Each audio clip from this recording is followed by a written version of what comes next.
பாதையில் அழைத்து செல்லும் பயணத்தை நாம் இன்று தொடங்கிக் கொண்டிருக்கிறோம். புதுச்சேரியின் மண்ணின் உரிமைக்காகவும் பாரம்பரியம் மற்றும் கலாச்சாரத்தை பாதுகாக்கவும் புதுச்சேரி மக்களின் எதிர்பார்ப்பை நிறைவேற்றக்கூடிய விதமாக மக்களின் எண்ணத்திற்கு ஏற்ப லஞ்ச ஊழலற்ற நிர்வாகத்தை ஏற்படுத்த புதிய அரசியல் கட்சியை தொடங்க வேண்டிய கட்டாயத்தில் நாம் இருக்கிறோம். அதனால் எனது தலைமையில் புதிய அரசியல் கட்சியை தொடங்குகிறேன். இன்று நமது இந்த கட்சியின் பெயரை அறிவிக்க கடமைப்பட்டிருக்கிறேன். நமது கட்சியின் பெயர் நமது மக்கள் கழகம், NMK என்ற நமது இந்த கட்சியை தொடங்குகிறோம். இதற்கு நமது மக்கள் கழகத்தின் இந்த உறுப்பினர்களை நான் எனது தலைமையில் தற்காலிகமாக ஓராண்டுக்கு பொறுப்பாளராக அனைத்து உறுப்பினர்களின் ஒப்புதலோடு அறிவிக்கிறேன். நான் நேரையாகிய குப்புசாமி நான் தலைவராகவும்,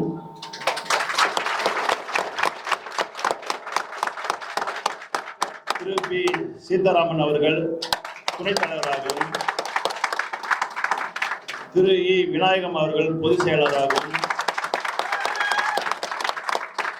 திரு ஜி சுந்தராஜ் அவர்களை இணை பொதுச் செயலராகவும், திரு என் செல்லும் என்ற ராமச்சந்திரன் அவர்கள் பொருளாளராகவும் தேர்ந்தெடுக்கப்பட்டிருக்கிறார்கள். நமது மக்கள் கழக கட்சியின் கொடியும் இந்த தருணத்தில் அறிமுகப்படுத்துகிறேன்.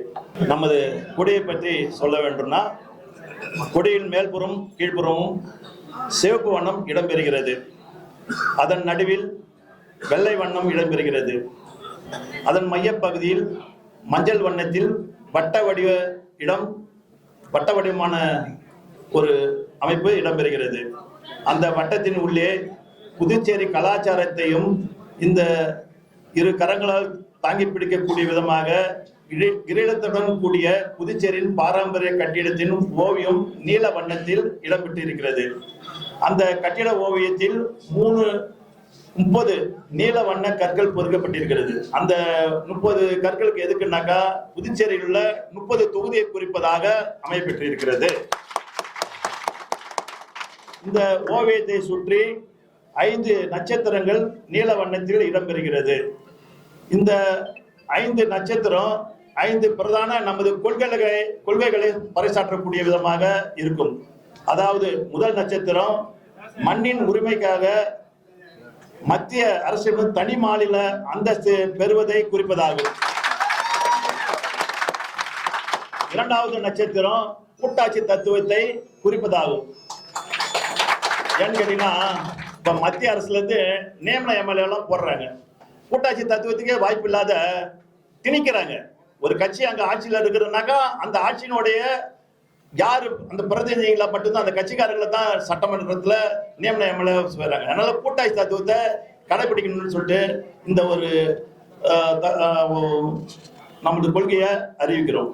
மூன்றாவது நட்சத்திரம் சமூக நீதி மற்றும் நல்லிணக்கத்தை குறிப்பதாகும். இன்னைக்கு ஜாதி மத பேதமின்றி எல்லாருக்கும் சமம், எல்லாம் கிடைக்க வேண்டும் என்ற எண்ணத்தின் அடிப்படையில் நமது மூன்றாவது சமூக நீதி மற்றும் சமூக நல்லிணக்கத்தை குறிக்க நம்மளுக்கு அந்த கொள்கையில வலியுறுத்திக்கிறோம். நான்காவது நட்சத்திரம் பெண் உரிமையை காப்பது. பெண்ணுக்கான சுதந்திரம் மட்டுமல்லாது அவங்களுக்கான பாதுகாப்போ அவங்களுக்கான இடஒதுக்கீடு முறையாக வழங்கணும் என்பது பெண் உரிமைக்கான அந்த கொள்கையை நம்ம கடைபிடிக்கிறோம். ஐந்தாவது நட்சத்திரம் லஞ்ச ஊழலற்ற நேர்மையான ஒரு நிர்வாகத்தை அந்த புதுச்சேரியில் கொண்டு வருவதற்கு நாம் உறுதியளிக்கிறோம். அதே போல இந்த கொடியில இடம்பெற்றிருக்கிற வண்ணத்துக்கான சில டெபினிஷன். சிவப்பு வண்ணம் உணர்வுக்கான ஆற்றல், உணர்வுக்கான ஆற்றல், அதாவது இன்சைட்டிங் ஆஃப் பவர், உள்ளுக்குள்ளான இந்த உணர்வை வெளிப்படுத்தக்கூடிய தன்மை தான் அந்த சிவப்பு. மஞ்சள் வண்ணம் நற்சிந்தனை, நல்ல நோக்கம், அது வளர்க்கக்கூடிய அந்த பார்த்தாலே அந்த சிந்தனை வரணும். பாசிட்டிவ் திங்கிங் அதுக்கான குறிப்பதாகும். வெள்ளை வண்ணம் வெளிப்படைத்தன்மை, டிரான்ஸ்பரண்ட் அட்மினிஸ்ட்ரேஷன், வெளிப்படைத்தன்மையான அட்மினிஸ்ட்ரேஷன் தேவை. இப்போ பார்த்தீங்கன்னா இன்னைக்கு கூட ஒரு போராட்டம் காலையில் நம்ம நடத்தணும். ஏன்னு கேட்டீங்கன்னாக்கா வெளித்தட்டு தன்மையா இல்லை, தனியாருக்கு தாரை வார்க்கிறாங்கன்னு சொல்லிட்டு இன்னைக்கு புதுச்சேரி சாலை போக்குவரத்து கழகத்தை தனியாருக்கு எந்த ஒரு வெளிப்படைத்தன்மை இல்லாத ரகசியமா இன்னைக்கு ஒரு ஒப்பந்தம் போட்டு இன்னைக்கு தேர்ந்தாங்க. அது கூட காலையில் போய் நம்ம ஒரு மறியல் பண்ணக்கூடிய அவல நிலையில தள்ளப்பட்டிருக்கிறோம். அதனால வெளிப்படைத்தன்மைக்காக இந்த வெள்ளை வண்ணத்தை நம்ம இந்த கொடியில இடம்பெற செய்திருக்கிறோம்.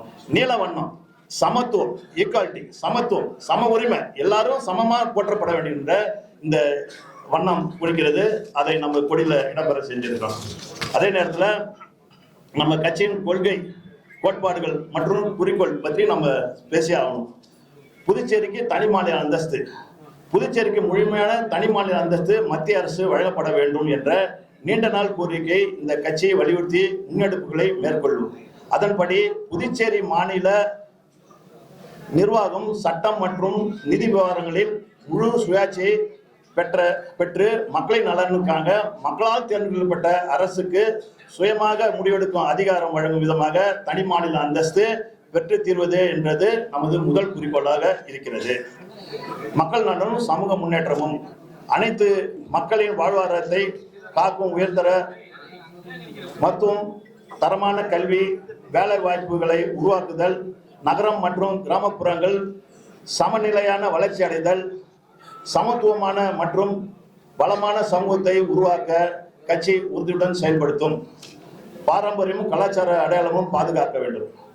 புதுச்சேரி தனித்துவமான பாரம்பரியம், மொழி மற்றும் மரபுகளை காக்கவும், பிரான்ஸ் நாட்டுடனான நட்பு மற்றும் வரலாற்றை உறவுகளை பேணவும், மக்களின் கலாச்சாரம், மொழி மற்றும் சொத்து உரிமைகளை பாதுகாக்கவும் கட்சி உறுதியுடன் செயல்படும். இளைஞர் மற்றும் பெண்களுக்கான முன்னேற்றம், இளைஞர்களுக்கு கல்வி, வேலைவாய்ப்பு, திறன் மேம்பாடு மற்றும் விளையாட்டின் வாயிலாக முன்னேற்றம் ஏற்படுத்தவும், பெண்களின் பாதுகாப்பு, சமநிலை, கண்ணியம் மற்றும் சம தலைமைத்துவம், பங்கேற்பு ஆகியவற்றை நம்பிக்கையுடன் கடைபிடித்து உடன்பிறப்பு தன்மை கொண்ட சமூகத்தை உருவாக்க கட்சி உறுதியுடன் செயல்படும். நல்லாட்சி, சட்டம் ஒழுங்கு மற்றும் சமநிலைத்தன்மை, கட்சி தெளிவான திறம்பட செயல்பட்டு மக்கள் தலைமையிலான ஆட்சியை நிலைநாட்டும். சட்டம் மற்றும் ஒழுங்கை பேணும். பல்வேறு சமூகங்களிடையே ஒற்றுமை மற்றும் சகோதரத்துவத்தை வளர்த்து கொண்டு அமைதி மற்றும் நிலைத்த வளர்ச்சிக்கான சூழலை உருவாக்க கட்சி உறுதியுடன் செயல்படும். நீர் மேலாண்மை, விவசாயம் மற்றும் சுற்றுச்சூழல் வளர்ச்சி, புதுச்சேரி மாநிலத்தில் நீர்நிலைகள் மற்றும் நிலத்தடி நீர் பாதுகாக்கவும், மாநிலத்தில் விவசாயிகளின் வாழ்வாதாரத்தை மேம்படுத்தவும் மற்றும் ஊக்கப்படுத்த வழிவகை செய்யும். மேலும் மாநில சுற்றுச்சூழல் பாதுகாப்பு மற்றும் மேம்படுத்தும் செயலால் மாநில மக்களின் சுகாதாரத்தை பேணிக்காக்க கட்சி உறுதியுடன் செயல்படும். நமது கட்சியின் குறிக்கோள் வளமான புதுச்சேரி. வளமான புதுச்சேரியை நோக்கி பயணிங்கன்னா இன்னைக்கு உன்னதமான தலைவர்களுடைய நம்ம வழியை பின்பற்றணும். அதற்கு நம்மளுக்கு ஏற்கனவே இருந்த தலைவர்களுக்கு வழிகாட்டும்படி நாம் கொள்கை தலைவர்களாக நாம் பல மேதைகளையும் புரட்சியாளர்களையும் நம்ம அறிவிக்கிறோம். அவங்க தான் நம்மளுடைய கொள்கை தலைவர். அவங்களுடைய வழிபாடு தொடர்பு மூலிமா நம்ம சில காரியங்களை எடுக்கணும். அவங்க சொல்லிட்டு போன அந்த கருத்துக்களை நாம் உள்வாங்கி அதன்படி நடக்க வேண்டும். முதன்மையாக சொல்ல வேண்டும் என்றால் அண்ணல் மகாத்மா காந்தி அவர்கள், இன்னைக்கு அவரை பத்தி சொல்லவே தேவையில்லை. அப்படிப்பட்ட ஒரு நம்ம எளிமையாக வாழ்ந்து சுதந்திரத்துக்காக போராடி இன்னைக்கு நாட்டு தேசத்தாந்தியாக விளைகிறார். அவரை நம்ம போற்றி புகழணும். அதே நேரத்தில் பண்டிதர் ஜவஹர்லால் நேரு, சட்டமேதை அம்பேத்கர், நேதாஜி சுபாஷ் சந்திரபோஸ், சுவாமி விவேகானந்தர், பெருந்தலைவர் காமராஜர், சிந்தனை சிற்பி சிங்காரவேலர், மக்கள் தலைவர் வாசுப்பையா, அதாவது புதுச்சேரி மண்ணிக்காக இன்னைக்கு நம்ம சுதந்திரத்துக்கு பாடுபட்டவர்.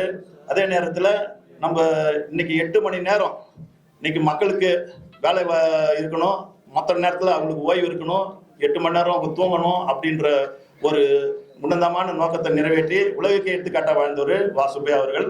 அவரும் நம்ம கொள்கை தலைவர். அதே நேரத்தில் அன்னை தெரேசா, அவங்கள பற்றி சொல்லணும்னா நிறையா நம்ம படிச்சுக்கிறோம். அவங்களெல்லாம் வந்து நம்மளுக்கு ஏற்கனவே நம்ம ஏறக்குறை 25 வருஷமா இந்த தரேசா போன்றவங்களாம் நம்ம வந்து நம்ம மனித மக்கள் சேவை இயக்கத்தில் அவங்களுக்கு போட்டி பொழுது இருக்கிறோம்.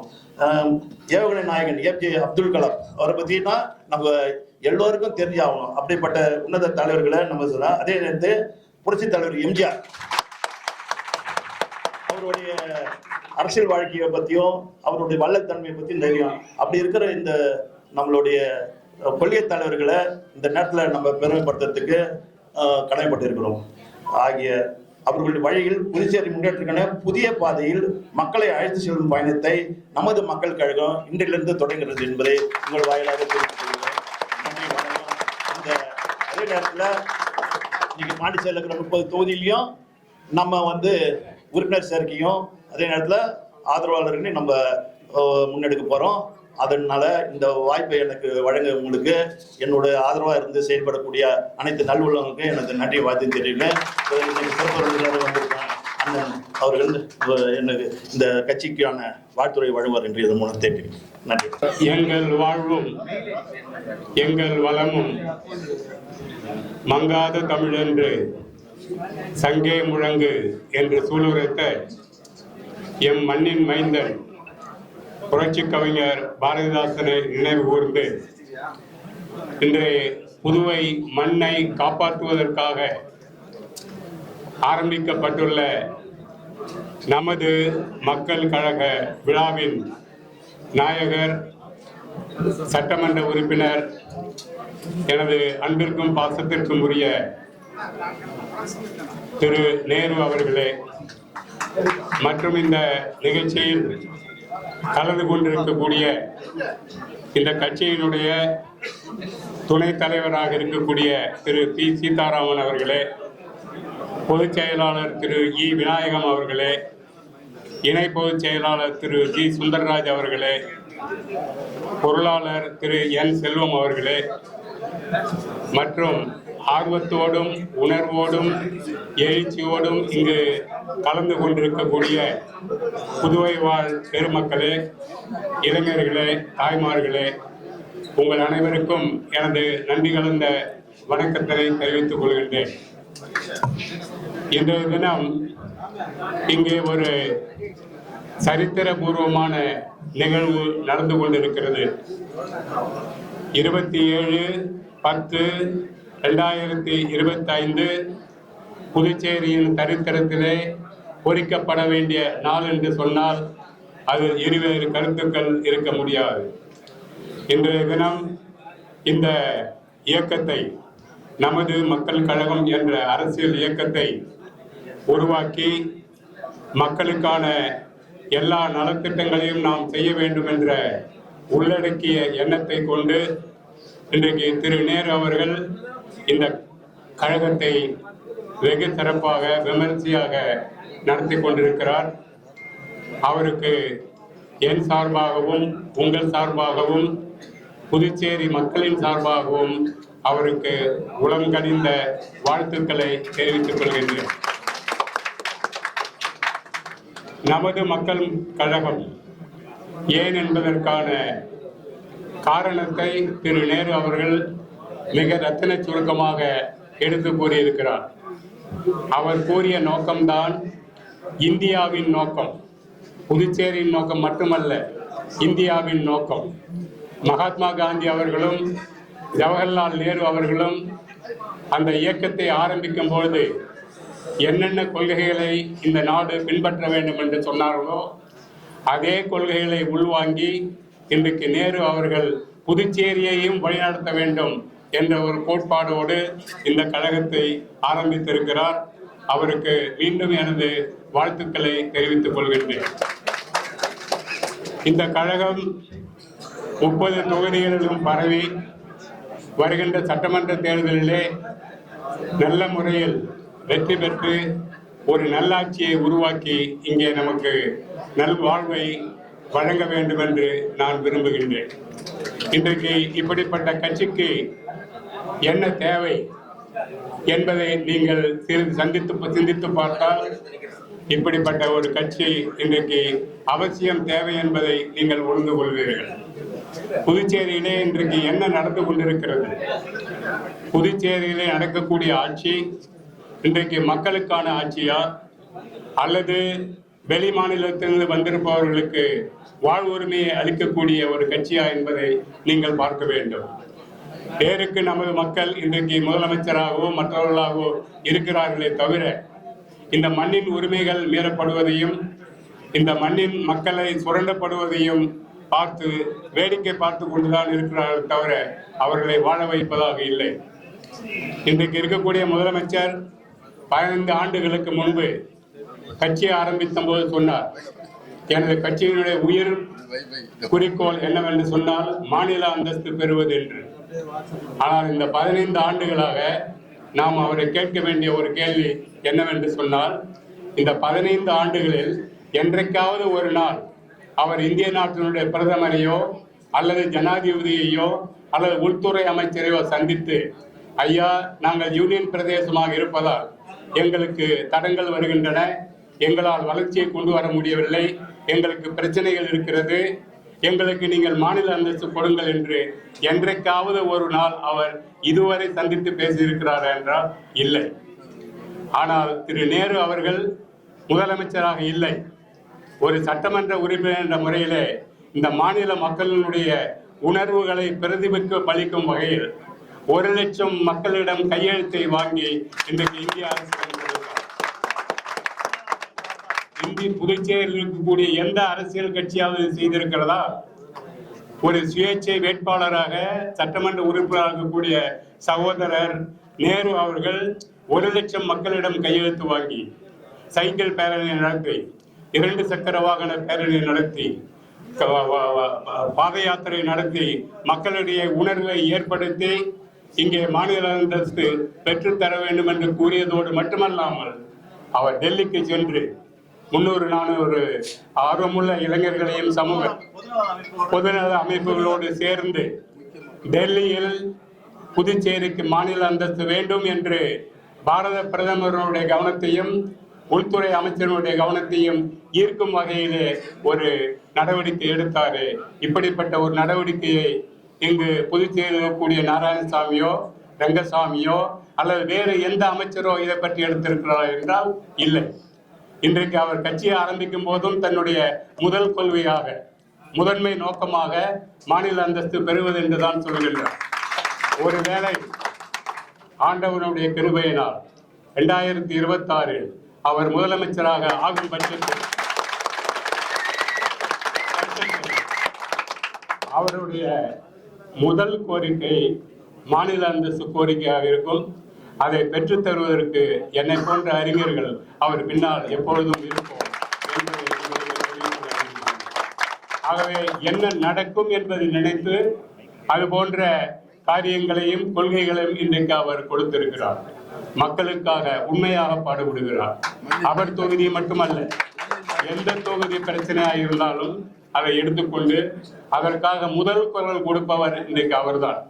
இன்னைக்கு காங்கிரஸ் கட்சி கொடுக்கிறதா, திமுக கொடுக்கிறதா, அண்ணா திமுக கொடுக்கிறதா என்பது பற்றியெல்லாம் நமக்கு தெரியாது.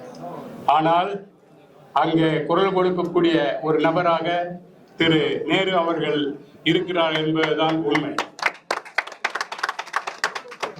இருந்தாலும் நான் சட்டமன்ற உறுப்பினரா அவருக்கு முன்னாடி 2006 சுயேட்சா நின்று வெற்றி வாய்ப்பு இழந்தேன். அந்த நேரத்துல எனக்கெல்லாம் ஆதரவா இருந்தாங்க. அப்ப எம்பியா இருக்கிறாங்க. அந்த டைம்ல நான் நம்ம தொகுதியில மாணவருக்கான பரிசளிப்பு விழா, அப்போ ஒரு கூட்டணி கட்சியில இவங்களாம் இருக்கக்குள்ள இவங்களாம் அங்க மேடைக்கு வரக்கூடாதுன்னு சொல்லிட்டு ஒரு அழுத்தம் கொடுத்திருந்தாங்க. இருந்தாலும் நான் அழைத்ததுக்கு இணங்க அந்த விழாவில் கலந்துக்கின்னு மாணவருக்கு பரிசளிப்பு விழாவில் முதல் முறையாக என்னுடைய மேடையில் பேசி எல்லாருக்கும் வாழ்த்து சொல்லி அந்த பரிசளிப்பு விழாவில் கலந்துக்கினாங்க. அவங்க ராசியான ஒரு கை, அந்த கையின் மூலியமா எனக்கு இந்த வாழ்த்து சொல்றது ரொம்ப நன்றி. நண்பர்களே, இன்றைக்கு அரசியல் என்பதற்கு பலரும் பல்வேறு கருத்துக்களை சொல்லியிருக்கிறார்கள். ஆனால் உண்மையான கருத்து என்னவென்று சொன்னால், அரசியல் என்பது மக்கள் சேவை. மக்கள் சேவையே மகேசன் சேவை என்று சொல்வது போல மக்களுக்கு நேர்மையான முறையில் வெளிப்படையான முறையில் எந்தெந்த வகையில் உதவி செய்ய வேண்டுமோ அப்படி செய்வதுதான் அரசியல் என்பது. இந்த அரசியல் கருத்தை இன்றைக்கு புதுச்சேரியில் சரியாக புரிந்து கொண்டிருக்கக்கூடிய ஒரு நபர் யார் என்று சொன்னால் அது நமது நேரு அவர்கள் தான்.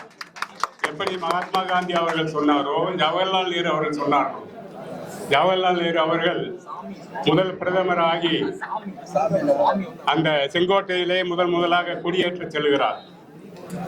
கொடியேற்ற செல்லும் போது வெளிநாட்டு நிருபர்களிடம் அவரிடம் வந்து, ஜவஹர்லால் நேரு அவர்களே, நீங்கள் பல இன்னலுக்கு பிறகு அப்படி என்ற சுதந்திரத்தினுடைய நோக்கம் என்ன என்று அவர் கேட்டபொழுது, அவர் இந்த நாட்டிற்கு நான் வளர்ச்சியை கொண்டு வருவேன், இந்த நாட்டிற்கு தொழில் வளர்ச்சியை கொண்டு வருவேன் அப்படி என்றெல்லாம் சொல்லவில்லை. அவர் சொன்ன ஒரே கருத்து என்னவென்று சொன்னால், இந்திய கண்களில் இருந்து வடியக்கூடிய கண்ணீரை துடைப்பதுதான் இந்திய சுதந்திரத்தின் நோக்கம் என்று ஜவஹர்லால் நேரு சொன்னார். அதே வார்த்தையைத்தான் இன்றைக்கு நம்ம தம்பி நேரு அவர்கள் வேறு வகையிலே தன்னுடைய நோக்கமாக சொல்லி இருக்கிறார். ஆகவே பாரத பிரதமர் நேரு அவர்களுக்கும் அவர்களுடைய சிந்தனைக்கும் நமது நேரு அவர்களுக்கும் ஏகப்பட்ட ஒற்றுமை இருப்பதை நம்மால் பார்க்க முடியும். இந்த ஒற்றுமையான கருத்துக்கள் எல்லாம் செயல்பாட்டுக்கு வரும்பொழுது இந்த மாநிலம் நிச்சயமாக முன்னேற்றம் அடைந்த மாநிலமாக இருக்க முடியும். கடந்த 4.5 ஆண்டுகளில் இந்த புதுச்சேரியை பல்வேறு வகையில் இன்றைக்கு நசுக்கி விட்டார்கள், இன்றைக்கு சுரண்டி விட்டார்கள். இன்னும் இருக்க போவதை சுரண்டுவதற்கு வெளியிலிருந்து ஆட்கள் எல்லாம் வந்து கொண்டு நான் இதை செய்ய போகிறேன், அதை செய்ய போகிறேன் என்று சொல்கிறார். ஆனால் புதுச்சேரி மக்களுக்கான மண் என்பதை நாம் இன்றைக்கு நிரூபிக்க வேண்டிய கட்டாயத்தில் இருக்கிறோம். இந்த தருணத்தில் நாம் ஒன்றிணைந்து புதுச்சேரியை காப்பாற்றவில்லை என்று சொன்னால் வேறு யாராலும் காப்பாற்ற முடியாது. இன்றைக்கு இருக்கக்கூடிய புள்ளி விவரத்தின் பிரகாரம் புதுச்சேரி மக்கள் தொகையில் 52% பேர் வெளி மாநிலத்தை சார்ந்தவர்கள். எந்த வகையிலாவது அவர்கள் உள்ளே புகுந்து விடுகிறார்கள், கல்வியை பெறுகிறார்கள், வேலை வாய்ப்பை பெறுகிறார்கள். இந்த ஊரில் பிறந்து, இந்த ஊரில் வளர்ந்து, இந்த ஊரின் வளர்ச்சிக்காக பாடுபடக்கூடியவர்களுடைய பிள்ளைகளுக்கு இன்றைக்கு வேலை கிடையாது. 4.5 லட்சம் பேர் இன்றைக்கு வேலை இல்லாமல் இருக்கிறார்கள். இவர்கள் எல்லாம் யார் என்று பார்த்தால் இவர்கள்லாம் மண்ணின் மைந்தர்கள். ஆனால் மற்றவர்களுக்கு வேலை கிடைத்துக் கொண்டிருக்கிறது. எந்த வகையில் கிடைத்துக் கொண்டிருக்கிறது? அதற்கு அரசியலில் இருப்பவர்கள் வெவ்வேறு வகையிலே உதவி செய்து நம் மண்ணின் மைந்தர்களுக்கான வேலையை பறித்துக் கொண்டிருக்கிறார்கள். ஆகவே நண்பர்களே, நான் நிறைய விஷயங்களை இதை பற்றி சொல்ல முடியும். இன்று இருக்கக்கூடிய இந்த இரட்டை என்ஜின் ஆட்சியும் இதற்கு முன்பிருந்த காங்கிரஸ் மற்ற ஆட்சியும் புதுச்சேரி மக்களுக்கு நன்மையை செய்ய தவறிவிட்டது. இப்பொழுது இருக்கக்கூடிய அரசு நன்மையை செய்யாவிட்டாலும் தீமைகளை செய்து கொண்டிருக்கிறது. இன்று காலை கடைசியாக ஒரு நிகழ்ச்சி, காலை இன்றைக்கு புதுச்சேரி மக்களுக்கு சொந்தமான புதுச்சேரி சாலை போக்குவரத்து கழகத்தை ஆரம்பித்து அதை தனியாரிடம் கொடுக்க போகிறோம் என்று சொல்கிறார். இது என்ன நியாயம்? எதற்காக ஒரு அரசு நிறுவனத்தை நீங்கள் கொடுக்க வேண்டும்? அரசு நிறுவனம் என்பது மக்களுடைய நிறுவனம், என்னுடைய நிறுவனம், உங்களுடைய நிறுவனம். உங்கள் பணம் அதில் இருக்கிறது, என்னுடைய பணம் இருக்கிறது, இவருடைய பணம் இருக்கிறது. அந்த நிறுவனத்தை நீங்கள் விற்க போகும் முன்பு ஒரு வெள்ளை அறிக்கை மக்களுக்கு கொடுக்க வேண்டுமா இல்லையா? இந்த காரணத்துக்காக நாங்கள் தனியாரிடம் கொடுக்கிறோம் அப்படி என்று சொல்ல வேண்டுமா இல்லையா? அதை சொல்லவில்லை. உங்கள் அமைச்சரவையில் இதை பற்றி விவாதித்தீர்களா? இல்லை. வேற யாருடைய உத்தரவோடு நீங்கள் இந்த தனியாருக்கு கொடுக்க விரும்புகிறீர்கள்? இது எவ்வளவு பெரிய அநியாயமான கேள்வி. இதை பற்றி யாருமே கவலைப்படவில்லை. ஆனால் விழா மேடைக்கு இன்றைக்கு சென்று அதற்கு எதிர்ப்பு தெரிவித்தவர் திரு நேரு அவர்கள். ஆகவே அவர் இந்த மக்களுடைய நலனை பாதுகாக்கக்கூடிய ஒரு புதுவையின் ஜோதியாக இருப்பார் என்று வாழ்த்தி நான் விடைபெறுகிறேன். இன்றைய தினம் மிக முக்கிய நாள், சூரசம்பாரம். முருகர் அபிராமி கையில வேல் வாங்குவாரு. இன்னைக்கு நம்மளுடைய நேரு அவர்கள் அபிராமி ரெசிடென்சில வேல் வாங்கிறாரு.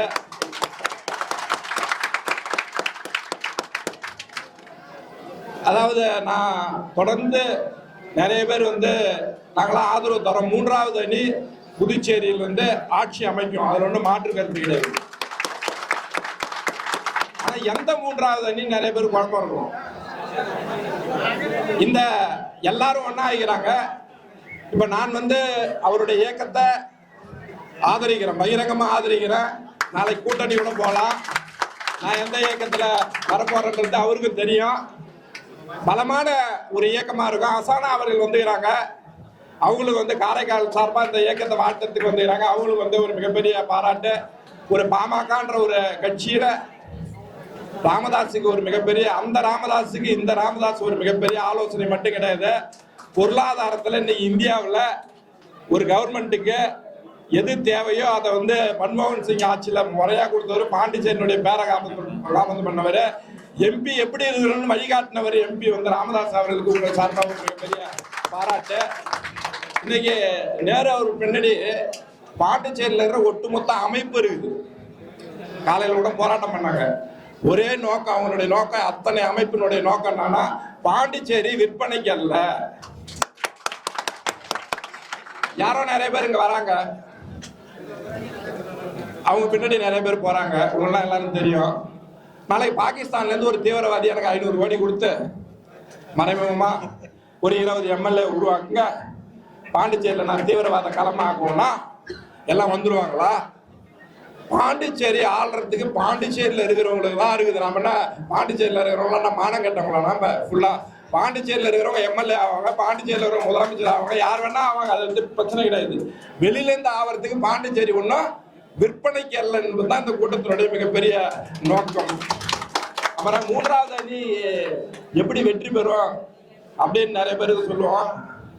நான் சொல்லுவேன், அவர் எங்க போனாரோ ஒரு இயக்கம் இன்னைக்கு ஒருத்தர் முதலமைச்சராக இருக்கிறாருன்னா அந்த இயக்கம் ஆரம்பிக்கிறதுக்கு காரணமா இருந்தவர் நேரு அவர்கள் எல்லாருக்குமே தெரியும். இல்லைன்னு யாரா மறுக்க முடியுமா அப்படின்னா கண்டிப்பா முடியாது. இன்னும் சொல்ல போனா அவர் இடத்துல இருந்து, ராசியான இடத்துல இருந்து ஆரம்பிச்சுதான் இன்னைக்கு ஒரு ஆட்சியே நடக்குது. அது சொந்த இடத்துல தான் அந்த கட்சியினுடைய அலுவலகம் இருக்குது. ஒரு விஷயத்த நாங்க எல்லாரும் முடிவு பண்ணிக்கிறோம், பாண்டிச்சேரிக்கு அதெல்லாம் செய்யணும். சில பேர் வந்து அரசியல்ல வந்து வியாபாரம் ஆக்குவாங்க, அரசியலுக்கு வந்து சம்பாதிப்பாங்க, அரசியலுடைய நிலத்தை வந்து எங்கெங்கெல்லாம் தப்பான இடம் ஆகுதோ அதெல்லாத்தையும் வந்து வாங்குவாங்க. ஆனா சம்பாதிச்சுட்டு அரசியலுக்கு வர்றது பெரிய விஷயம். சம்பாதிச்சுட்டு அரசியல்ல சம்பாதிக்க கூடாது, ஏதோ ஒரு நல்லது பண்ணணும், மக்களுக்கு தொடர்ந்து நல்லது பண்ணணும், போர்க்குளம் கூடக்கூடிய ஒரு நபர் யாருன்னா நேரு அவர்கள். ஏன்னா ஜெயிக்கும் அப்படின்னா நான் நேரடியாக பார்த்தேன். அனைத்து இந்திய அதிமுக வேலை பார்த்துட்டு அவருக்கு சீட்டு இல்லைன்னும் போது ஒரு மிகப்பெரிய பிரபலமான நடிகரை வந்து ஆனந்தராஜ் நிறுத்தும் போது, ஆனந்தராஜ் பிரபலமானவர், அதிமுக கூட்டணி, ஆனா ஒட்டுமொத்த உருளைன்பேட்டை அன்னைக்கு அவர் பின்னாடி நின்னாங்க. ஆனந்தராஜ் வந்து 900 ஓட்டு தான் வாங்கினாரு. 750 ஓட்டு தான் அதிமுக வாங்குச்சு. ஆனால் சொற்ப ஓட்டுல மக்களுடைய ஆதரவோட அவர் இருக்கிறார் அப்படின்னா ஒரே இலக்கு தான், நேர்மை, உண்மை, உழைப்பு. எதுக்கு அடிப்படையாம அது அரசியலுக்கு கண்டிப்பா தேவை. இன்னைக்கு கூட கவர்னர் முன்னாடி எந்த எம்எல்ஏவுக்கு அந்த துணிச்சல் இருக்காது. கவர்னர் முன்னாடி கை காட்டி பேசக்கூடிய ஒரு நபர் பாண்டிச்சேரி கிடைச்சுக்கிறாருன்னா நேரு அவர்கள். அதுக்காக மற்றவங்க ஏன் பேச மாட்டாங்கன்னா நாளைக்கு காலையில் அவங்க மேல யாராவது கேஸ் போட்டுருவாங்க. கவர்னர் முன்னாடி யாரா பேசுனாங்க அப்படின்னா உன் மேல என்னென்னலாம் தப்பான வழக்கு இருக்குது, வேற யாரா எம்எல்ஏ பேசுறதுக்கு தைரியம் இருக்காது, மடியில கணம் இல்லை. இப்ப நான் கூட பேசுவேன். இப்ப நான் ஒரு பெரிய இயக்கத்திலேருந்து வெளில வந்தா கூட நாளைக்கு ரோட்ல போய் நிற்பேன். காரணம் என்னன்னு, என்னை எத்தனை கேஸ் வேணா போட்டுக்க, இன்கம் டாக்ஸா வீட்டுக்கு அனுப்பு, பிரச்சனை கிடையாது. நான் சவாலா விடுவேன். அரசாங்க சொத்தையோ அரசாங்கத்தையோ ஒரு பைசா கூட நான் லஞ்சம் வாங்காத இருக்கிறத நான் ப்ரூவ் பண்ணுவேன். ஆனா அவங்களால பண்ண முடியுமானா கண்டிப்பா முடியாது. இன்னைக்கு இந்த கூட்டத்தினுடைய நோக்கம், இன்னைக்கு ஆரம்பிச்சுக்கிற நோக்கம், இன்னைக்கு திருச்செந்தூர்ல நடக்குது சம்பாரம். நான் எல்லாருக்கும் சொல்றது, பாண்டிச்சேரியில் ஒட்டுமொத்தமா இருக்கிற அத்தனை பேரும் இது நாங்களாம் எம்எல்ஏ ஆகணும்னு அரசியலுக்கு வரல, முதலமைச்சர் ஆகணும்னு வரல. இந்த பாண்டிச்சேரி நல்லா இருக்கணும் அப்படின்னா ஆண்டவர்களும் போகணும், ஆளக்கூடியவர்களும் போகணும். இந்த 3வது அணியினுடைய நோக்கம் என்னன்னா, ஆண்டவரையும் பார்த்துட்டோம், ஆளுகின்றவரையும் பார்த்துட்டோம். மக்கள் போன வாட்டி 6 பேர் சுயேட்சை எம்எல்ஏ தேர்ந்தெடுத்துக்கிறாங்க. ஏன்னா 2 பேருமே பிடிக்கல. ஆனா இந்த வாட்டி 3வது அணியில நிறைய கூட்டணி வரும். முக்கியமா ஒரு பிரபலமானவங்க எல்லாம் கூட்டணிக்கு வருவாங்க. நான் யாருன்னு சொல்ல மாட்டேன். 3வது அணி ஒரு மிகப்பெரிய சக்தியா இருக்கும். அது யாருன்னா மண்ணின் மைந்தர்களை கொண்டு முதலமைச்சர் ஆகணும். நம்ம ஊர்ல ஆள் கிடைக்கல அப்படின்ட்டு இன்னைக்கு முடிவு எடுத்தோம் அப்படின்னா நாளைக்கு அம்பானி வந்து ஒரு 2000 கோடி இங்க செலவு பண்ணி அவங்க பையனை முதலமைச்சர் ஆகுவார். ஆகுவாரா இல்லையா? நீ யார் வேணா ஆகுங்க, ஆனா நம்ம ஊருக்காரங்களான்னு பாருங்க. பணம் இருந்ததுன்னா எதெல்லாம் செய்யலான்றது முக்கியம் கிடையாது. பணத்துக்காக அரசியல் கிடையாது. பணமும் தேவை, ஆனா பணமே தேவையில்லை அப்படின்னு ஒரு முடிவு பண்ணிக்கிறோம். இன்னைக்கு வந்து இந்த இயக்கம், நான் அவர்கள் கூட அடிக்கடி சொல்லுவேன், மாநில கட்சி ஆரம்பிச்சு ஏற்கனவே ஆரம்பிச்சுக்கிறாங்க, மிகப்பெரிய வெற்றி அடைஞ்சிக்குது. 2 மாநில கட்சியுமே வந்து ஃபர்ஸ்ட் கண்ணன் ஆரம்பிச்சாரு, ஒரு மிகப்பெரிய வெற்றி.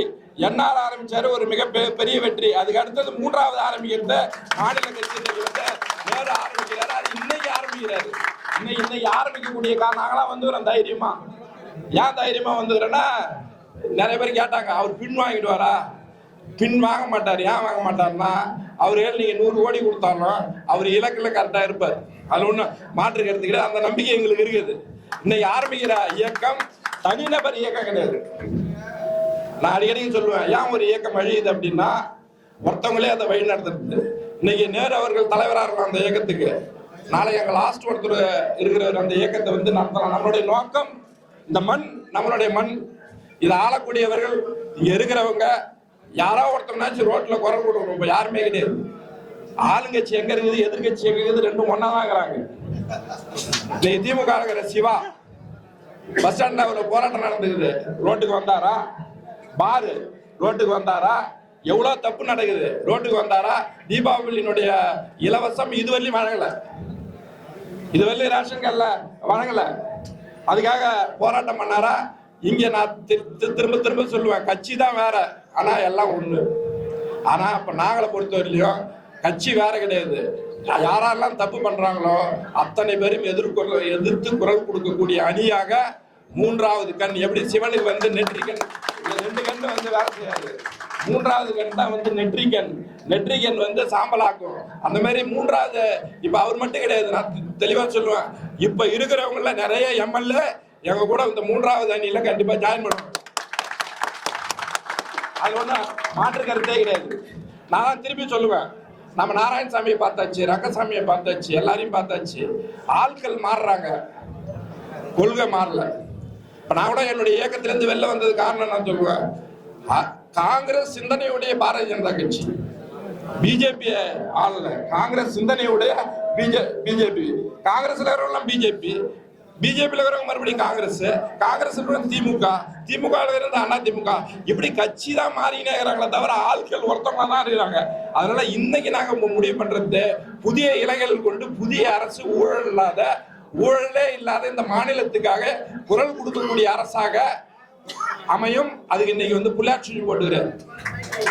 இன்னைக்கு வந்து மக்கள்ன்ற ஒரு பேர் வந்து புதுச்சேரியாக அவரு இன்னைக்கு ஆரம்பிக்கல, எப்போ ஆரம்பிச்சிருக்க வேண்டியது, 10-15 வருஷத்துக்கு முன்னாடி ஆரம்பிக்க வேண்டியது. எவ்வளோ பேர் தடையெல்லாம் போட்டாங்க. இன்னைக்கு வந்து யார் சொன்னாலும் கேட்காத இன்னைக்கு வந்து அவர் வந்து எல்லாருடைய மக்களுடைய ஆதரவோட இன்னைக்கு இந்த இயக்கம் 100 ஆண்டுகள் வந்து இந்த மாநிலத்தில் எல்லாரோட இணைஞ்சு யாரெல்லாம் வந்து புதுச்சேரிக்காக உழைக்கிறாங்களோ, ஊழல் இல்லாதவர்கள், நேர்மையானவர்கள், இந்த மாநிலத்துக்காக உழைக்கக்கூடியவர்கள், எந்த அமைப்பா இருந்தாலும் புதுச்சேரின்னு வந்தா ரோட்ல நிற்கக்கூடியவர்கள் அத்தனை பேரும் இணைத்து வெவ்வேறு பாதையில இருக்கலாம். இப்ப நான் வேற ஒரு இயக்கத்துல இருக்கலாம், ஆனா எல்லாம் 3வது அணி கண்டிப்பா அமைத்து 3வது அணி ஒரு முதலமைச்சரை உருவாக்கும், நல்ல எம்எல்ஏ உருவாக்கும், புதுச்சேரி மாநிலத்துக்கான குரல் கொடுக்கும் சொல்லி வாய்ப்புக்கு நன்றி கூறி விடைபெறுகிறேன். நன்றி. இந்த கட்சியினுடைய நிறுவனர் நண்பர் நேரு அவர்கள், என்னை, சுவாமிநாதன் அவர்கள் மற்றும் ஒரு 4 பேரை ஒரு மாதத்திற்கு முன்னாடி சந்தித்து இந்த புதுச்சேரியில் நடைபெறுகின்ற இந்த ஊழல் அரசாங்கத்தை நாம் எப்படியாவது நகர்த்தி மக்களுக்கு ஒரு நல்லாட்சி கொடுக்க வேண்டும் என்று எங்களிடம் முறையிட்டார்கள். நாங்களும் அவர்களோடு ஒத்துழைத்து பேசணும். கண்டிப்பான முறையில் நாங்கள் உங்களோட இருப்போம், ஆனால் நாங்கள் எந்த நிலையில் இருப்போம் சொல்ல மாட்டோம், ஆனால் உங்கள் அணிக்கு நாங்கள் கண்டிப்பாக சப்போர்ட் பண்ணுவோம் என்று நாங்கள், அது எந்த மாற்றமும் கிடையாது. என்றால் இன்றைக்கு இந்த புதுவையில் நடக்கின்ற இந்த ஆட்சிக்கு நண்பர் அவர்கள் நேரு அவர்கள் எடுத்திருக்கின்ற இந்த நேரம் நல்ல நேரம். குழப்பமான அரசியல் உருவாகி கொண்டிருக்கிறது இந்த புதுவையில். நீங்கள் கையில் எடுத்திருக்கின்ற இந்த நேரம் புரட்சிகரமான நேரம், நல்ல நேரம். அதோடு இல்லாமல் இன்னைக்கு அசுரனை அழித்து முருகப்பெருமாள் அந்த செஞ்சிருக்காங்க. அது உங்களுக்கு கண்டிப்பான முறையில் வெற்றியை கை கொடுக்கும் என்பதை சுயேட்சை வேட்பாளராக உள்ள நுழைந்தார் நமது நண்பர் நேரு அவர்கள். சிங்கிளாக தான் போவாங்க. அதே மாதிரி சிங்கிளாக உள்ளே நுழைந்தார். உள்ளே நுழைந்து ஆளுங்கட்சியும் எதிர்கட்சியும் கலங்கடித்தார். யாரும் இதுவரைக்கும் இந்த புதுவைக்கு மாநில சுயாட்சி வேண்டும் என்று இதுவரை யாரும் இவ்வளவு கையில எடுத்துக்கொண்டு டெல்லி வரை சென்று இதுவரை யாருங்க பண்ணியிருக்காங்க? எலெக்ஷன் தேர்தல் வரும்போது சொல்லுவாங்க மாநில சுயாட்சி எங்கள் புதுவைக்கு வேண்டும்பாங்க. எலெக்ஷன் முடியும் போது சொல்லுவாங்க இந்த அடுத்த மாசத்துல ஆரம்பம் மாநில சுயாட்சி எங்களுக்கு வேண்டும்பாங்க. அதான் ஆனால் ஒத்தையால இருந்து இன்னைக்கு இந்த புதுவையை கையில் எடுத்து மாநில சுயாட்சி கண்டிப்பாக வேண்டும் என்று பல இடங்களில் போராடி காரைக்கால் கூட வந்திருக்காங்க, டெல்லி கூட போயிருக்காங்க. இப்படி மக்கள் நலனை கையில் எடுக்கக்கூடிய இப்படிப்பட்ட தலைவர்கள் நம்ம பாண்டிச்சேரிக்கு உருவாக வேண்டும் என்று நேரத்தில் கேட்டுக்கொள்கிறேன். இப்போ சிங்கிளாக தான் போயிருக்காரு சட்டமன்றத்துக்கு. ஆனால் 26ல் சிங்கம் கூட்டமாக கூறுவார். அந்த எனவே இவருடைய இந்த கட்சி என்பது நீடூழி நம்மளுடைய புதுவை மக்களுக்காக கண்டிப்பான பாடுபடும் என்று கூறி என்னுடைய வாழ்த்துக்களை தெரிவித்து விடைபெறுகிறேன்.